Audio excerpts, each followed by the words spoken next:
Bonjour à tous, bienvenue dans le webinaire 60 minutes pour booster votre énergie au travail.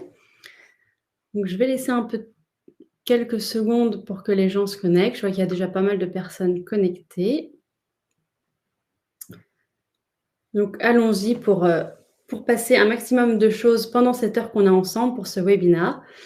Donc, c'est avec l'arrivée de l'hiver, la luminosité qui diminue, les journées qui raccourcissent, on a souvent une baisse de morale, une baisse d'énergie.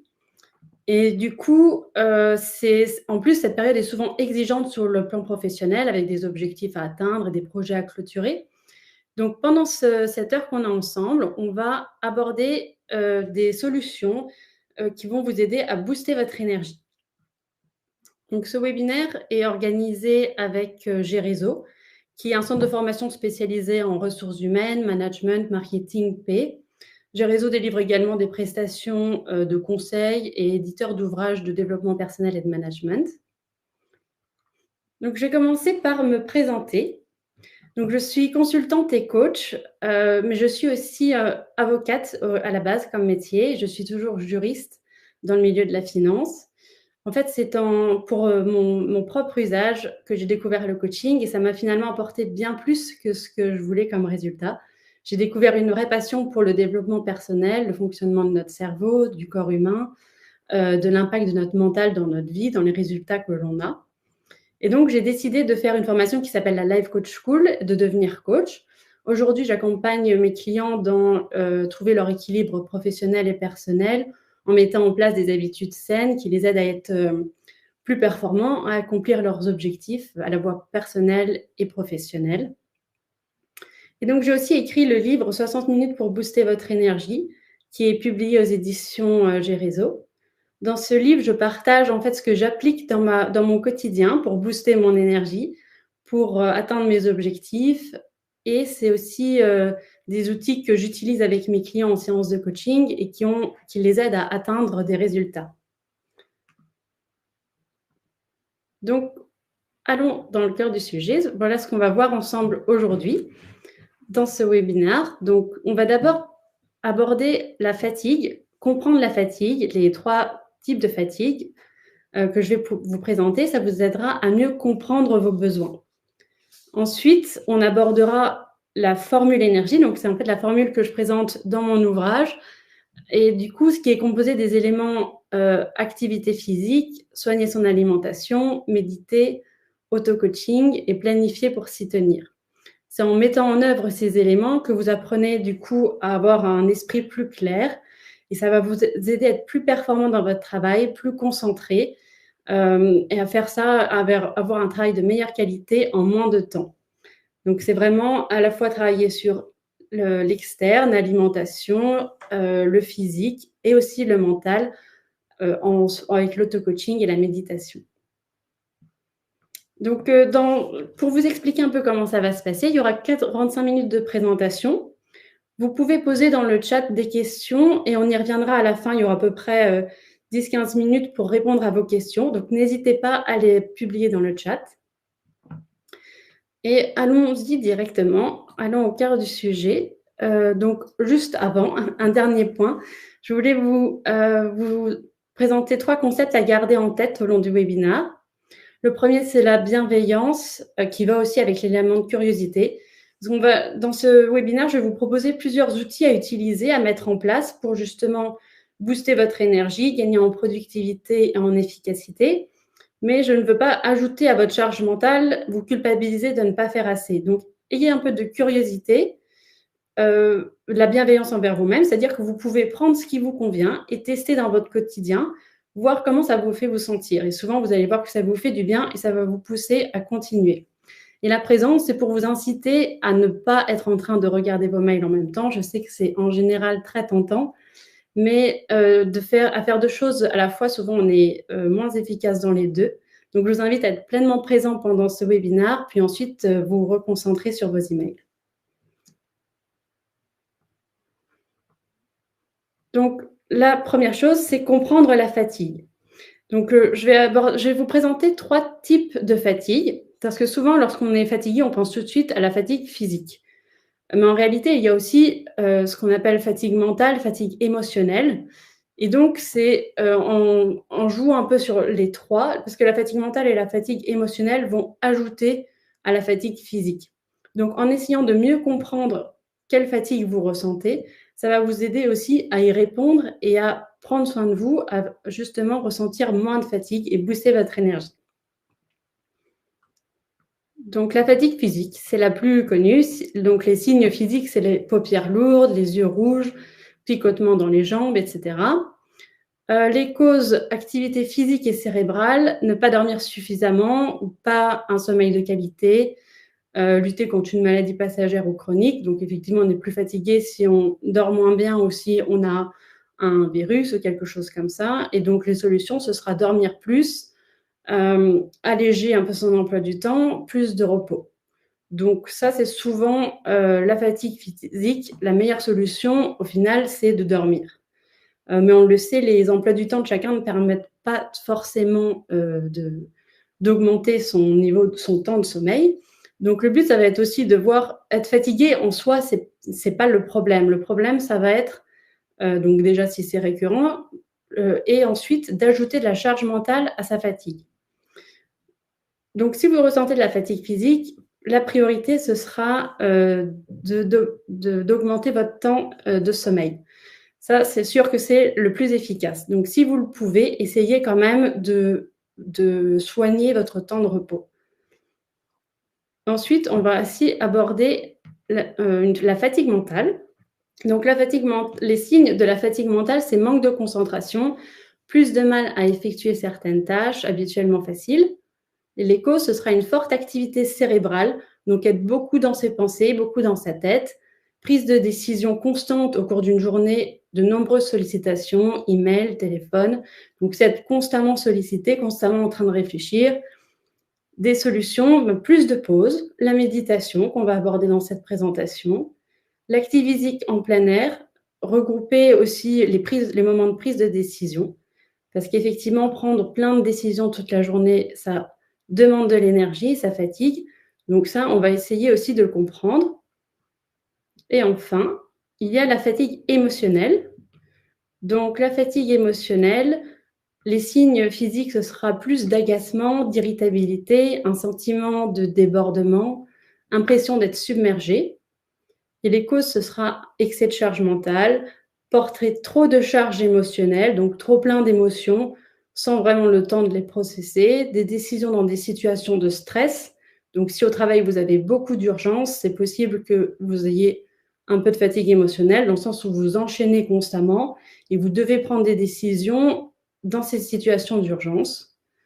Et les solutions, ce sera des moments de calme ou au contraire, plus sortir de sa routine, faire quelque chose qui sort du quotidien, un moment pour se défouler.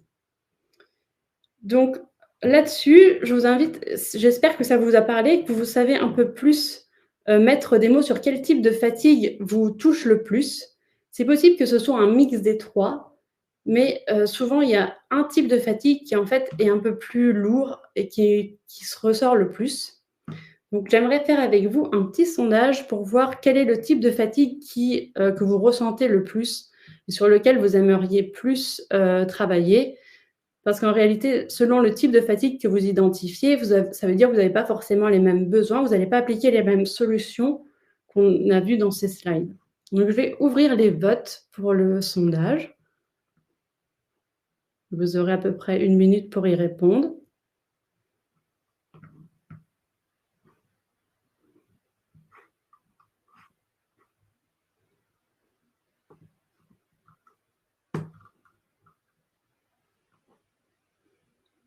Voilà, donc je vous laisse répondre à ce sondage. Donc fatigue physique, c'est signe physique de fatigue. Fatigue mentale, c'est beaucoup dans sa tête, l'impression de penser constamment, de devoir tout le temps décider. Et la fatigue émotionnelle, impression de débordement, sentir submergé, plein de décisions en urgence dans le stress.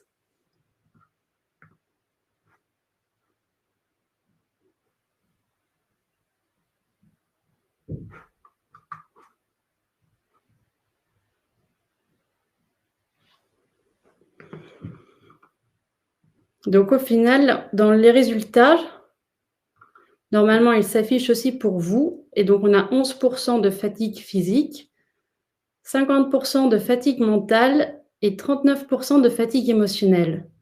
Donc effectivement, fatigue mentale, c'est, ce que vous ressentez le plus, lié du coup à, ma charge mentale, beaucoup de pensées, beaucoup de décisions à prendre.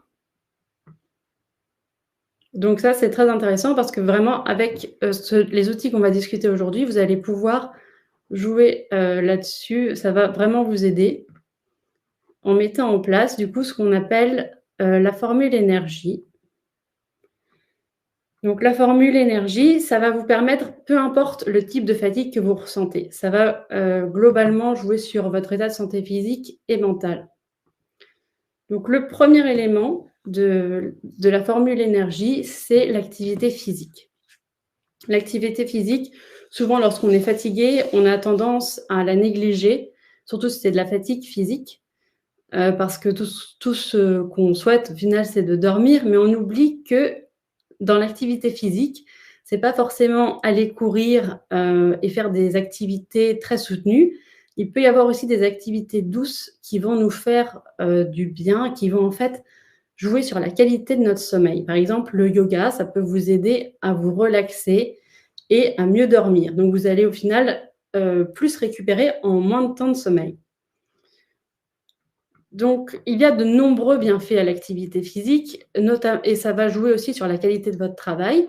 Donc, il y a plusieurs études qui existent à ce sujet. Donc là, j'en ai choisi une qui montre une productivité accrue, donc réduction de l'absentéisme, ils disent de 2%, augmentation de la productivité, favorisant des employés plus présents et plus performants, bien-être mental amélioré. Donc, les activités réduisent le stress, l'anxiété et les symptômes de dépression, renforçant la confiance en soi et agissant en prévention et traitement des troubles psychologiques. Et le troisième point, amélioration cognitive, donc meilleur traitement de l'information et amélioration de la mémoire. Ça favorise la concentration, la créativité, y compris la pensée créative, comme démontré par plusieurs études. Donc le point vraiment important ici, sur lequel je vais insister avec vous, c'est qu'on n'a pas besoin de faire 1 heure de sport par jour pour ressentir des bienfaits. Ce que je propose, et ce que je propose aussi dans le livre, c'est de se fixer un minimum d'activité physique. Le but, en fait, c'est d'arriver à 1% d'amélioration par jour. C'est ce que je montre, c'est ce que je veux démontrer ici avec ce schéma, qui vient du livre Un rien peut tout changer de James Clear. En fait, en visant 1% d'augmentation par jour, on va viser une croissance exponentielle, avec des résultats exponentiels.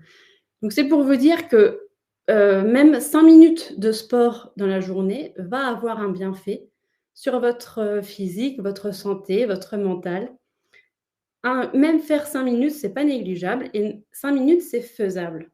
On veut faire quelque chose, si en ce moment vous êtes fatigué, que vous avez beaucoup de charge mentale, on veut faire quelque chose d'assez facile, qui est facilement gérable. Vous pouvez prévoir 5 minutes, le temps de vous mettre en affaire de sport, faire 3 fois 30 secondes de gainage et c'est déjà très bien. En plus, souvent, en commençant, ça nous motive à faire plus, mais c'est même pas l'objectif ici. Le but, c'est vraiment de viser les 1%.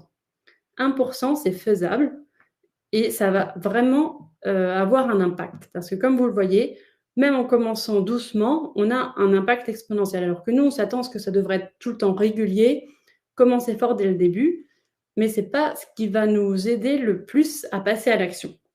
Là, vous pouvez trouver 5 minutes, même dans la journée encore, plutôt que de vous dire: «Je le ferai quand j'aurai 1 heure de dispo».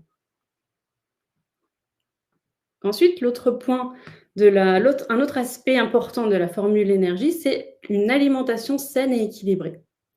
Donc sur ce point, il y a plusieurs éléments qui peuvent paraître un peu évidents, que alimentation saine et équilibrée. Je pense que tout le monde entend aujourd'hui qu'il faut bien manger pour, se prendre soin de sa santé, mieux se sentir, mais parfois le faire en pratique, surtout quand on est fatigué, c'est un peu plus compliqué. Mais du coup, je veux quand même insister sur ce point et vous rappeler certaines choses, vous aider à le mettre en place. Donc la nourriture, ça représente le carburant que vous donnez à votre corps. Donc c'est important de nourrir convenablement votre corps, de ne pas le priver de nourriture. C'est ce qui va vous permettre de fonctionner, d'être efficace dans votre journée, de vous donner de l'énergie pour votre travail. Ce qui compte aussi, c'est le type de carburant que vous donnez à votre corps. Donc, on sait tous qu'il faut manger sainement globalement, mais ici, donc ce que je voudrais vous donner comme idée, c'est de viser l'assiette idéale. C'est ce que j'apprends dans ma formation de naturopathie. L'assiette idéale, c'est la moitié de l'assiette des légumes, crus ou cuits, un quart de protéines et un quart de féculents. Donc comme ça, c'est assez pratique au niveau des quantités. Ça donne une idée assez visuelle et c'est assez facile à mettre en place. Éviter les aliments transformés aussi. Et un point important, c'est surtout quand on est fatigué physiquement, c'est de boire beaucoup d'eau, de rester hydraté tout au long de la journée. Donc, vous pouvez vous mettre des petits rappels sur votre téléphone ou des petits post-it sur votre bureau et toujours garder une bouteille d'eau dès le matin, en poser une sur votre bureau. Et ça va vraiment aider au niveau de la fatigue. Il y a des autres points un peu moins évidents, dont on parle un peu moins régulièrement, c'est manger en pleine conscience. Donc ce point-là, ça va notamment vous aider à manger de manière plus alignée au niveau de votre niveau de satiété. Parce que souvent, on a tendance à trop manger et ça consomme beaucoup d'énergie pour la digestion. Donc manger en pleine conscience, ça va vous permettre de ralentir et de plus être en relation avec vos sensations physiques. Vous recentrez un peu sur ce que votre corps ressent pour apprendre à voir quand vous avez atteint votre niveau de satiété, plutôt que quand vous êtes en train de manger par automatisme juste pour finir votre assiette. Donc ça, il y a des petites choses assez simples. Ça peut être prendre un moment pour vous détendre avant le début du repas. Ça peut être poser votre fourchette pendant le repas. Ou ça peut être aussi enlever les distractions, ne pas manger devant votre ordinateur, par exemple, vous dire je me prends vraiment une pause où je mange en conscience et je m'arrête quand j'ai assez. Un autre point important, c'est d'éviter le sucre. Souvent, on a tendance à se dire que le sucre va nous faire un petit boost d'énergie. Ça va nous faire un petit regain d'énergie. Alors qu'en fait, manger du sucre, ce n'est pas la solution à la fatigue. Le boost qu'apporte le sucre, c'est temporaire. Ça va vous apporter un petit pic de dopamine, un pic de plaisir. Donc, sur le coup, ça va vous apporter un certain soulagement, mais en réalité, ça ne va pas vous faire du bien. Manger du sucre, ça va vous demander plus d'énergie pour le digérer. Parfois, si vous mangez un gâteau industriel, par exemple, on appelle ça des calories vides, ça va vous demander de l'énergie pour le digérer, ça ne va pas vous apporter des nutriments, ça ne va pas être du carburant pour votre corps, au contraire. Donc ça, c'est à garder à l'esprit parce que souvent, même avec l'arrivée des fêtes, il y a souvent des gâteaux au bureau, des choses comme ça, et on se dit que ça va nous donner un petit boost. Alors certes, ça va vous en donner un pendant les quelques minutes où vous le mangez, mais ensuite, ça ne va pas régler la solution de la fatigue, au contraire. Donc, dans le slide suivant, je vous ai mis une illustration de l'assiette idéale avec cette moitié de légumes crus ou cuits, avec des fruits aussi, des protéines végétales ou animales et des féculents. Là, une bonne règle à garder aussi en tête, c'est de faire du végétal la star de votre assiette. C'est pour viser une alimentation vivante, pour plus de vitalité, c'est ça aussi à garder en tête. Et toujours boire beaucoup d'eau.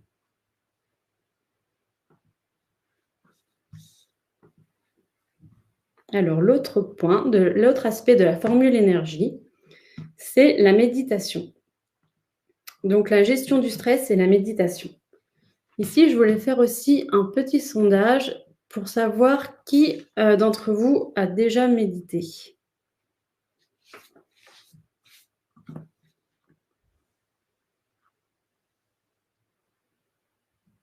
Alors, vous allez avoir aussi normalement.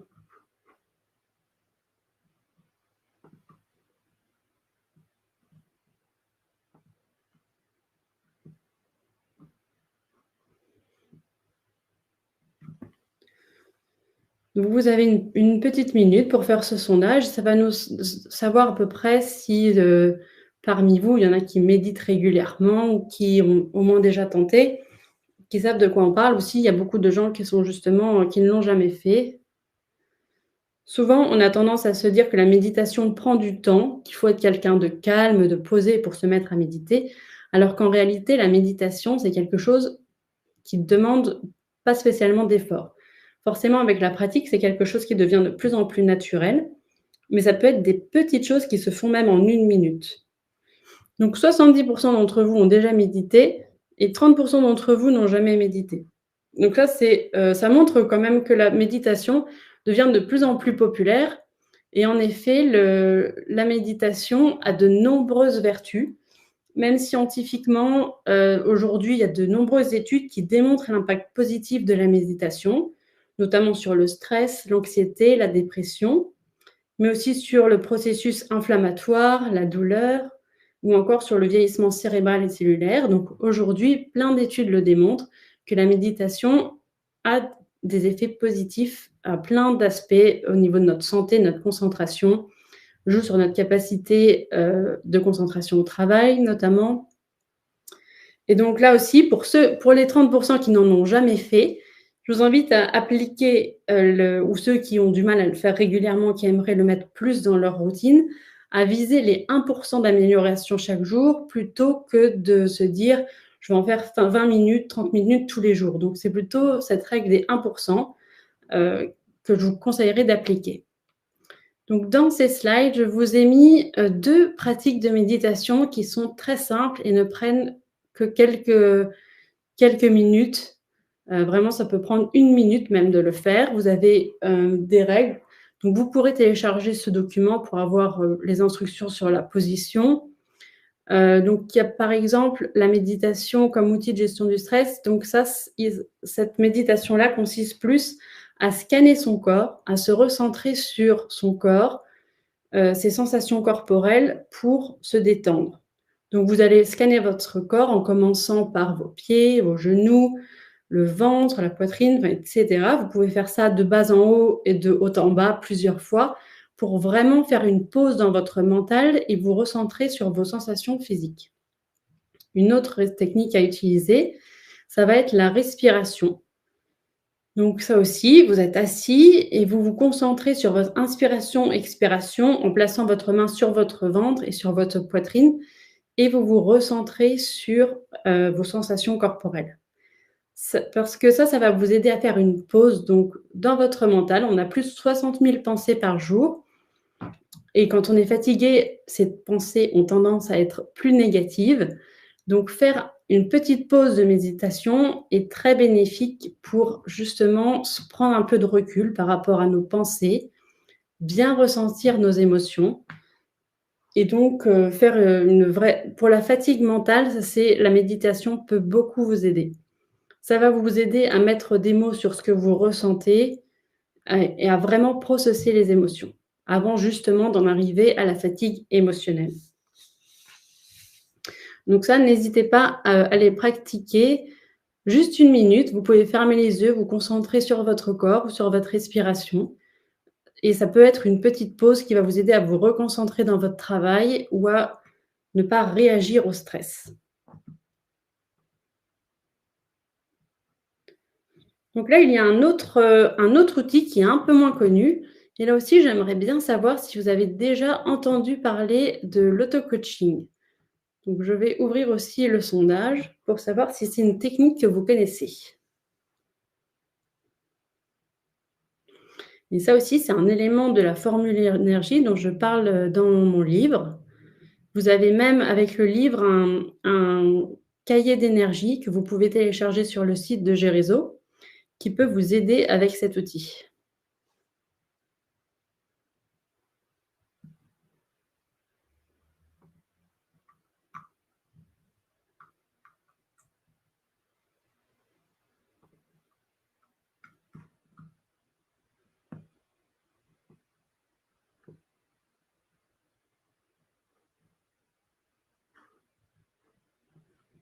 Je vous laisse encore quelques secondes pour répondre.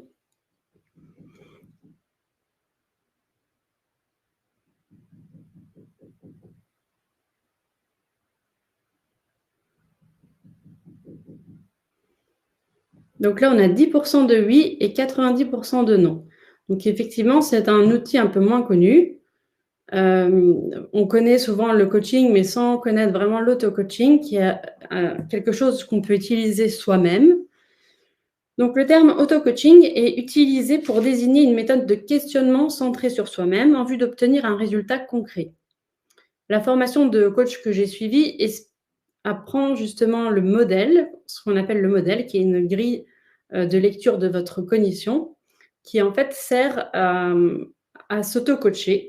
On apprend en fait avec les séances de coaching, je vous donne des outils pour justement vous apprendre à vous auto-coacher, devenir votre propre coach sans dépendre de quelqu'un. Le but, c'est justement d'apprendre à mieux se connaître soi-même et de prendre conscience de ses schémas de pensée, de ses croyances, de prendre plus conscience des émotions qu'on ressent au quotidien, d'apprendre à les ressentir, prendre conscience des habitudes que l'on a, que elles soient, la plupart du temps, elles sont inconscientes, automatiques.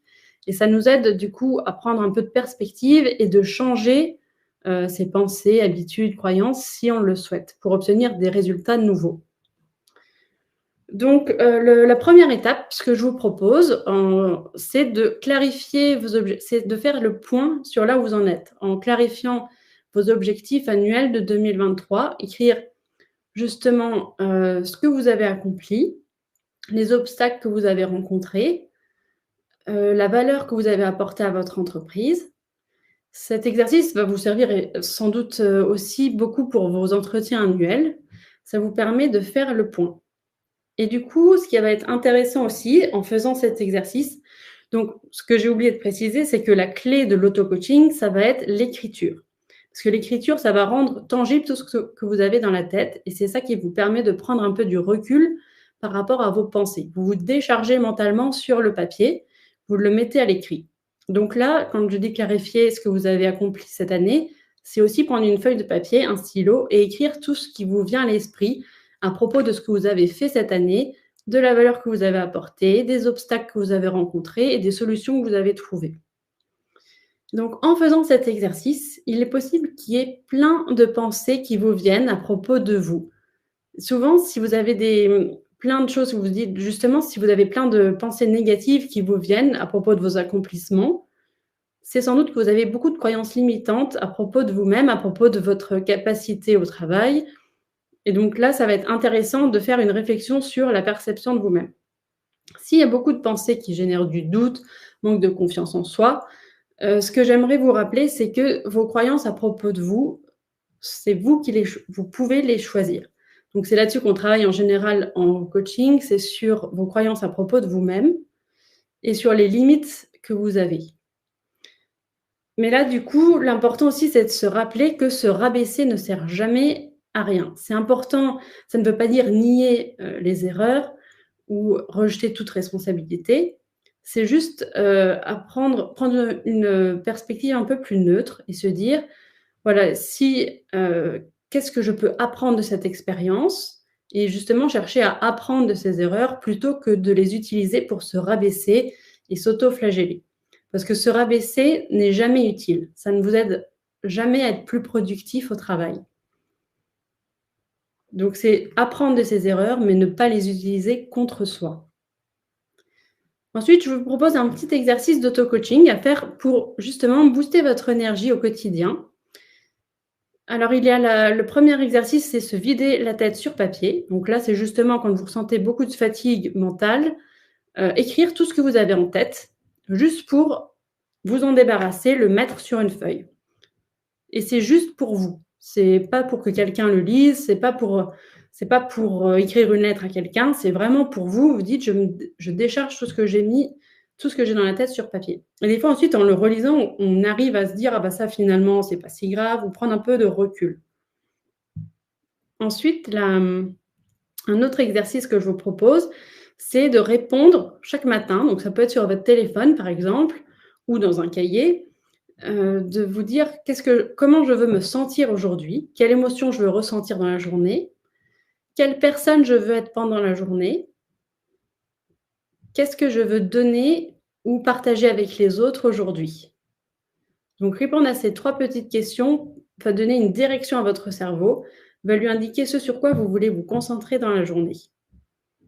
Et enfin, un autre exercice que je vous propose, qui est aussi très rapide, que vous pouvez faire dans les notes de votre téléphone également, c'est chaque soir, avant de vous coucher, lister 3 éléments, 3 choses qui vous ont, pour lesquelles vous avez de la gratitude dans votre journée.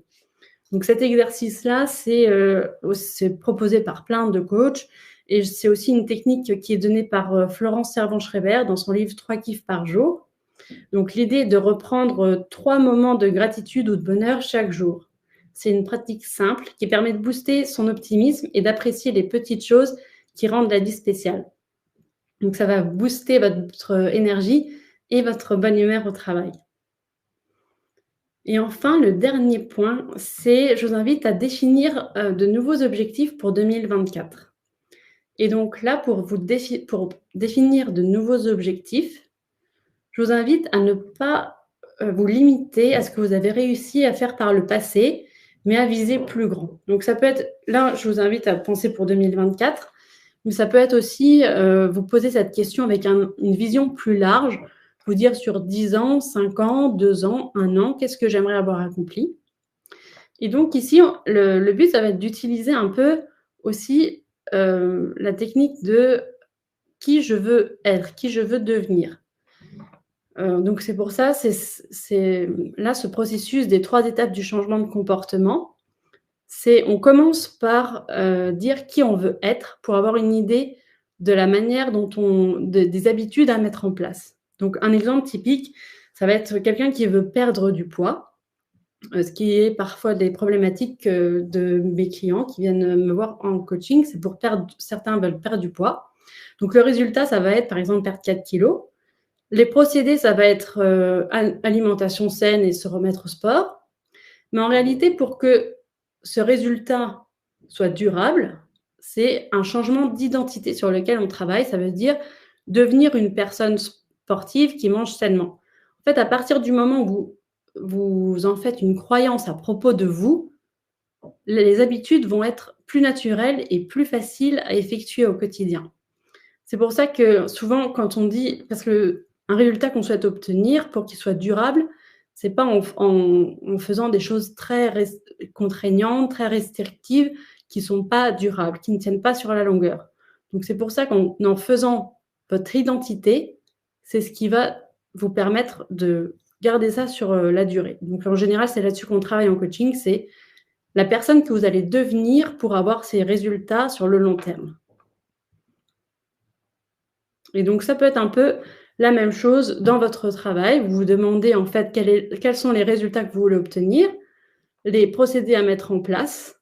Donc ça peut être gestion du temps, des process que vous voulez mettre en place et c'est réfléchir en fait à du coup quelle identité vous voulez incarner dans votre travail, quel type de manager vous voulez être, quel type, de salarié, quel type d'entrepreneur. Donc ça dépend vraiment de votre métier, mais essayez de mettre un mot sur, en fait, la personne que vous voulez être, heu, en atteignant cet objectif. Parce que se fixer des objectifs, le but, c'est vraiment, en fait, qui on devient en se fixant ces objectifs.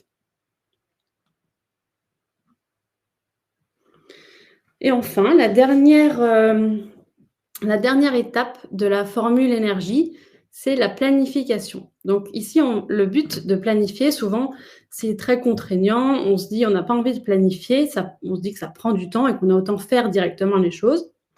Mais en réalité, planifier, ça va vous libérer énormément de charge mentale parce que vous allez prendre beaucoup de décisions à l'avance. En plus, du coup, ça va vous permettre de décider et de vous y tenir. Vous vous dites: «J'ai décidé, je ne renégocie pas avec moi-même». Vous prenez la décision au moment où vous faites votre planning. Donc décider à l'avance, ça va réduire votre charge mentale. Vous pouvez décider, justement, pour mettre en place la formule énergie, quand vous allez faire chaque, aspect de la formule. Pour prendre plus soin de votre alimentation, vous allez réfléchir à l'avance à vos repas, les courses que cela implique, le type de séance de sport que vous voulez faire, combien vous voulez en faire dans la semaine, à quel moment et vous prenez en compte tous les aspects de votre vie. Donc le but, c'est pas de faire un planning idéal, c'est de vraiment regarder, demain ce que vous avez ou dans la semaine, si vous voulez faire un planning un peu plus étendu, de regarder ce qui vous attend dans votre journée et de dire: «OK, là, je sais que j'ai des grosses réunions, donc je sais que je vais être fatiguée, donc qu'est-ce qui est faisable?» Toujours en visant les 1 d'amélioration, 1 de mise en œuvre. Donc là, ça va être, vous savez que là, vous allez pouvoir faire que 5 minutes de sport. Vous allez pouvoir faire que 2 minutes de méditation. Mais essayez de les prendre ça en compte et de planifier en fonction. Un point important aussi, c'est planifier en premier vos moments de repos. Donc si vous ressentez de la fatigue, planifiez ces moments qui vont vous rebooster. Donc vos moments de repos, ça peut être dormir, donc prévoir un nombre d'heures de sommeil satisfaisant, que ce soit dans la semaine ou prévoir des siestes, ou des moments de repos pendant le week-end. Ça peut être aussi, des moments de relaxation, méditation, yoga, comme on l'a vu, des fois, pour réduire sa charge mentale, sa charge émotionnelle, ce qui compte, ça va être justement de, faire du sport, d'évacuer l'énergie ou de méditer, des choses comme ça. Et prévoyez au moins une activité qui vous met en joie chaque jour. Donc ça, c'est aussi très important lorsque vous avez de la fatigue émotionnelle, de la fatigue mentale. C'est prévoir un moment qui va vous apporter de la joie, remettre de la joie dans votre quotidien. Et ça, le prévoir aussi en premier sur votre emploi du temps, parce que vous savez que vous avez ce moment pour lequel vous réjouir chaque jour. Ça peut être des toutes petites choses, boire un café avec un ou une collègue que vous appréciez, ça peut être aller sortir 5 minutes, marcher pendant la pause du déjeuner, ça peut être aller déjeuner à l'extérieur, ça peut être une séance de yoga, une séance de danse, des choses que vous aimez, même lire un bon livre le soir en rentrant chez vous, mais au moins le savoir que vous avez cette activité-là qui vous attend. Ça va booster aussi votre bonne humeur au travail et ça va impacter vos relations et votre énergie au quotidien au travail. Et donc comme je l'ai déjà dit, placez chaque élément de la formule énergie dans votre agenda pour en faire une habitude. Parce qu'effectivement, ce sera la répétition qui fait que ça devient de plus en plus naturel, qui fait que ça devient une habitude. Donc on a fait le tour de la formule énergie. Et j'aimerais du coup prendre, du temps pour répondre à vos questions. Donc n'hésitez pas à les mettre, dans le chat. Alors j'ai vu qu'il y en a déjà qui sont apparus, au cours de la présentation. Donc je vois, Mélodie: «Comment avoir une perspective plus neutre sur une situation que l'on vit sans se rabaisser?» Alors une perspective plus neutre, donc la première est donc ça c'est donc lié à l'auto-coaching. Donc déjà de le mettre sur papier, ça va vous permettre d'avoir un regard plus objectif et vous pouvez ensuite vous poser la question, répondre vous-même à cette question en fait: «Comment je pourrais avoir un regard plus neutre sur cette situation?» et écrire ce qui vous vient à l'esprit. Ça peut être aussi par exemple si, un de mes proches, me faisait part de cette perspective-là, qu'est-ce que je lui répondrais? Si, votre enfant, votre meilleur ami, ou votre partenaire vous vous donnez cette perspective, heu, vous seriez peut-être plus neutre ou au moins aurez un regard plus aimant pour cette personne. Du coup, qu'est-ce que vous lui répondriez? Donc, j'espère que ça répond à votre question. C'est assez général. N'hésitez pas à préciser davantage si vous avez besoin de plus d'informations. Il y avait aussi, pouvez-vous clarifier la notion de 1 comment calculer cela? Alors il n'y a pas du tout de calcul précis. Si vous faites 0 sport, c'est facile de faire 1 de plus. 1 de plus, ça peut être 1 minute de plus, même 10 secondes, ça pourrait être 1 ça sera toujours 1 de plus. Ça va être en fonction de vous. En fait, la notion de 1 c'est d'avoir un minimum en tête, c'est-à-dire de viser quelque chose qui vous paraît petit et faisable. C'est ça, en fait, que je veux vous inciter à faire avec cette règle des 1 et c'est montrer que, faire quelque chose qui paraît petit peut avoir un grand impact sur le long terme. C'est quelque chose que vous voulez, mettre en place de manière durable. Ensuite, auriez-vous quelques, exemples, de questions qui permettent d'aborder la réflexion sur la perception de soi? Donc ça, comme je le disais, il y a le cahier d'énergie que vous pouvez télécharger, sur le site Géréseau qui va avec le livre que j'ai écrit, où je vous ai mis tout un tas de questions d'autoréflexion. Donc si vous n'avez pas d'exemple si vous n'avez pas en tête, si vous avez besoin d'être plus guidé, en tout cas, n'hésitez pas à télécharger ce cahier d'énergie pour, ça va vous guider, en fait, vous aurez des questions et vous n'aurez plus qu'à y répondre. Ça vous apprend à fixer vos objectifs, faire le point sur vos croyances à propos de vous et du coup, c'est tout à fait, lié à ça. Une autre question encore. Auriez-vous un schéma qui reprend les différentes actions pour plus de lisibilité?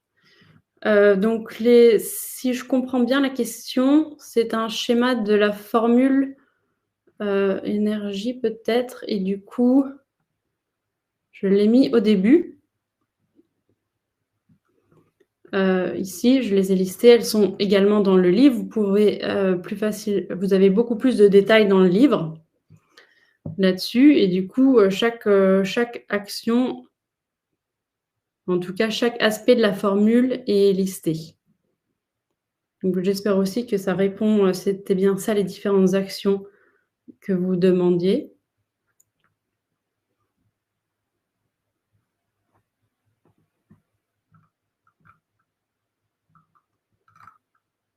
Je regarde s'il y a un peu d'autres questions. N'hésitez surtout pas à poser plus de questions. Et donc comme je disais ici, le but c'est, d'expérimenter ce qui vous convient. Pour les 1 c'est pareil, ça va être, si vous trouvez que mettre en place la formule énergie, ça va demander beaucoup de choses à faire en un coup, n'hésitez pas à commencer par un des aspects, celui qui vous attire le plus. Si vous avez envie de vous mettre davantage au sport, par exemple, si, vous avez envie plutôt de soigner votre alimentation, n'hésitez pas à en choisir d'abord un, le mettre dans vos habitudes, puis une fois que vous êtes assez à l'aise, en mettre un deuxième, puis un troisième, vraiment à votre rythme. Le but, c'est de faire des choses qui vous font de bien et pas de rajouter de la pression supplémentaire. Donc il y a une autre question: auriez-vous des conseils pour améliorer son sommeil? Alors, pour améliorer son sommeil, la méditation peut beaucoup vous aider parce que ça va calmer votre mental. Pour ça, je vous recommande même plein d'applications qui sont gratuites sur YouTube. Il y a une application qui s'appelle Insight Timer qui est gratuite et qui propose plein de méditations pour le sommeil. Et donc là-dessus, ça peut vous aider aussi. Un autre point, souvent l'alimentation, en fait, tous les aspects de la formule énergie peuvent vous aider dans le sens où faire du sport, comme on l'a vu, ça peut jouer sur la qualité de votre sommeil parce que vous allez faire sortir l'énergie, le surplus d'énergie, ça va faire circuler l'énergie. Le yoga aussi, qui a plein de vertus pour mieux dormir, ça va vous recentrer sur vous. L'alimentation, pareil. S'il y a des choses que vous digérez moins bien, faire attention même aux heures de repas. Des fois, ça peut vous aider la qualité de votre sommeil. La méditation, comme je l'ai dit au début. Et l'auto-coaching, ça va vous aider dans le sens où si, par exemple, avant de dormir, vous avez plein de pensées qui vous viennent à l'esprit, eh bien, les mettre sur papier, là aussi, vous videz la tête, ça peut vous aider à avoir l'esprit plus clair et mieux dormir. Donc voilà, y a-t-il besoin de tout faire ou une action est plus importante que les autres? Donc là, c'est ce que je disais, il n'y a pas besoin de tout faire pour ressentir déjà un bienfait. Chaque aspect de la formule énergie peut vous faire du bien, même individuellement. Donc n'hésitez pas à choisir ce qui vous plaît le plus. L'important, c'est vraiment de le passer à l'action, de le faire. Donc si c'est pour tout mettre et finalement être découragé d'avance, ça ne sera pas utile. Là, vraiment, ce que je veux vous encourager à faire, c'est à implémenter quelque chose qui vous fait du bien dans votre quotidien. Et même un de ces aspects, faire juste un de ces aspects va déjà booster votre énergie et peut avoir un impact très positif, même au travail. C'est vrai qu'écrire permet de décharger mentalement. Exactement, et c'est vrai que des fois, en théorie, on ne le réalise pas. Il y a beaucoup de gens qui le disent, écrire fait du bien, tenir un journal, et cetera. Mais on a l'impression des fois que juste se le dire en tête, ça suffit, mais en fait, quand on l'écrit, c'est vrai que ça change tout en fait. Ça va vraiment vous décharger mentalement et pour la fatigue mentale, je vous conseille vraiment d'essayer. Donc quelle est la meilleure façon de lutter contre la procrastination? Et bien, pour ça, je vous conseillerais de mettre en place la planification parce que c'est en le mettant sur votre, donc ça aussi dans mon livre, j'en parle aussi du passage à l'action, de planifier pour s'y tenir parce qu'effectivement, le risque, c'est au moment où on a planifié, ne pas avoir envie de le faire et d'avoir plein de choses en tête qui nous viennent et qui nous font en fait, qui nous dissuadent un peu de le faire parce que c'est totalement humain. Notre cerveau plus primitif, lui, veut, rechercher le plaisir, éviter la douleur et économiser notre énergie. Donc lorsque l'on planifie quelque chose que l'on n'a pas envie de faire, souvent notre cerveau va nous proposer plein d'alternatives. On va se dire d'abord: «Je devrais peut-être ranger, je devrais peut-être aller manger quelque chose, aller me faire un thé», alors qu'en vrai, on redoute juste le moment de passer à l'action. Donc la meilleure chose, c'est de décider à l'avance quand vous allez faire cette chose pour laquelle vous procrastinez, le mettre dans votre agenda et au moment venu de le faire, eh bien, vous y mettre et éventuellement, si jamais vous voyez de manière régulière que vous continuez à procrastiner, n'hésitez pas à écrire aussi, encore une fois, vous auto-coacher sur qu'est-ce qui vous freine en fait? Pourquoi vous ne passez pas à l'action? Donc mettez-le sur papier et là, vous allez voir un peu tout ce qui vous vient à l'esprit et souvent, vous pouvez ensuite répondre à vous-même, trouver vos propres solutions, en fait et vous dire: «Mais pourquoi je veux le faire?» Vous ramener du sens à pourquoi vous avez décidé de le faire et ça va vous remotiver à agir. Mais la planification peut clairement vous aider à lutter contre la procrastination.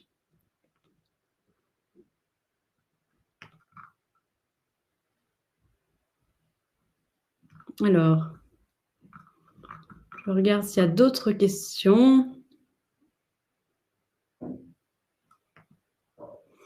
Pour tout ce qui est référence du livre, vous aurez les références par Gérézo.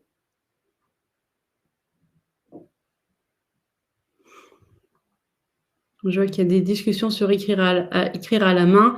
Effectivement, je trouve que c'est toujours mieux d'écrire, dans les notes de son téléphone ou de son ordinateur que de ne pas écrire du tout.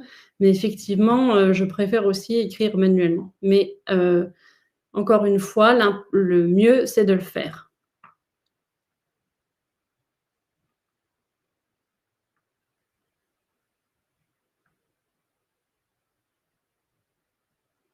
Voilà, donc les références du livre, je pense que vous les aurez dans le chat aussi. Mais je vais d'ailleurs, vous le montrer.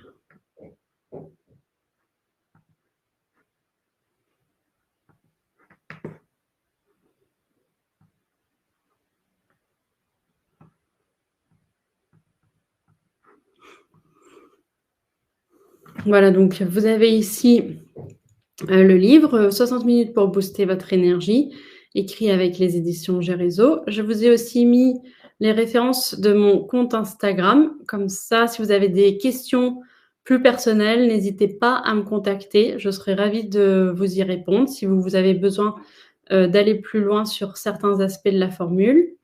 Vous pouvez aussi me trouver sur LinkedIn et j'ai aussi une newsletter qui s'appelle, newsletter Coup de boost. Vous pouvez vous y inscrire via mon site internet. Donc dans cette newsletter, je donne des conseils de coaching, donc justement des outils, d'autoréflex des outils pour son auto-coaching, aussi des conseils de remotivation, d'organisation, des choses comme ça, mais aussi des astuces de naturopathie. Parce que du coup, je complète ma formation de coach avec une formation de naturopathe et une formation aussi de professeur de yoga pour vraiment accompagner mes clients dans leur ensemble, sur tous les aspects de la formule, en fait, aussi bien alimentation, activité physique que aspect état d'esprit, mental, donc avec le modèle d'auto-coaching. Donc n'hésitez pas à vous inscrire et à me retrouver sur les réseaux et me poser toutes les questions que vous avez, même les plus précises.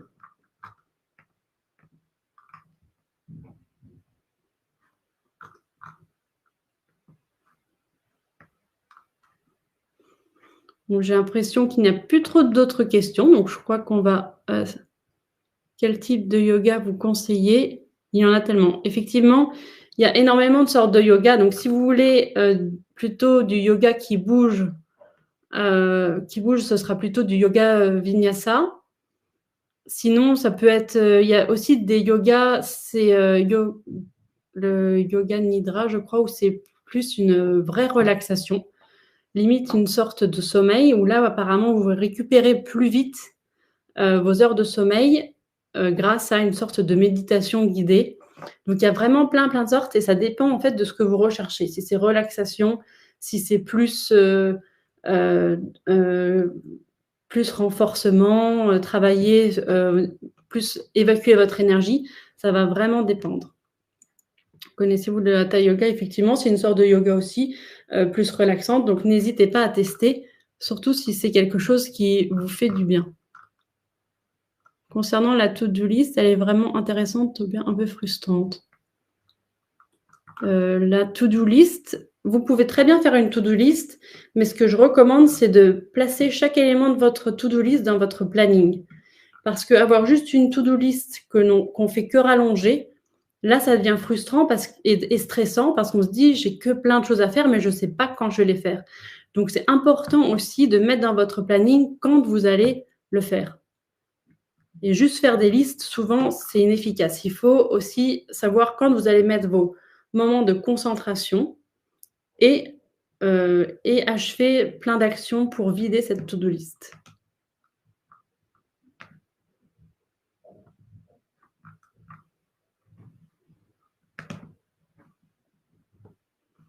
Eh bien, c'est parfait. Un très grand merci à tous. Je vous mets encore ici le QR code pour rejoindre les réseaux de Géréseau. Donc sur LinkedIn, n'hésitez pas pour avoir plus de webinaires de ce genre, par exemple, n'hésitez pas à vous inscrire. Merci beaucoup pour votre temps, pour votre participation. Et puis, n'hésitez pas à me contacter. Je répondrai à toutes vos questions avec grand plaisir. Merci beaucoup.